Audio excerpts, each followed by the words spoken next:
क्या एक parallel line triangle की पूरी ज्योमेट्री बदल सकती है, यानी बीपीटी? पैरेलल लाइन दोनों साइड को समान रेशियो में डिवाइड करती है, लेकिन ये मैथमेटिकली क्यों होता है? चलो इसे एक सिंपल डायग्राम से समझते हैं। सबसे पहले एक ट्रायंगल बनाओ ए बी सी। फिर ए बी पर एक पॉइंट डी लो और ए सी पर एक पॉइंट ई। अब डी और ई को जोड़ दो और ध्यान रखो वो लाइन बी सी के पैरेलल हो। अब दो रेशियो पर नजर डालो। एक है A D by D B और दूसरा ए ई बाई ई सी। सवाल ये है कि इन दोनों रेशियो का क्या रिलेशन है। चलो स्टेप बाय स्टेप समझते हैं और देखते हैं कि बेसिक प्रोपोर्शनलिटी थ्योरम हमें क्या बताती है।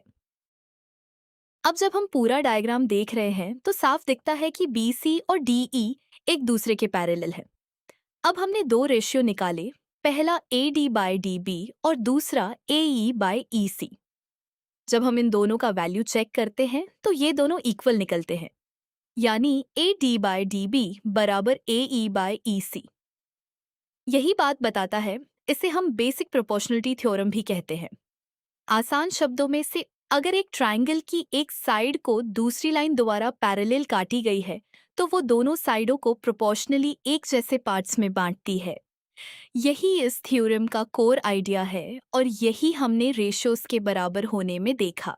इंजीनियरिंग में प्रोपोर्शनल ज्योमेट्री का उपयोग स्ट्रक्चरल डिजाइन, सर्वेइंग, कैडी और मेजरमेंट्स में किया जाता है।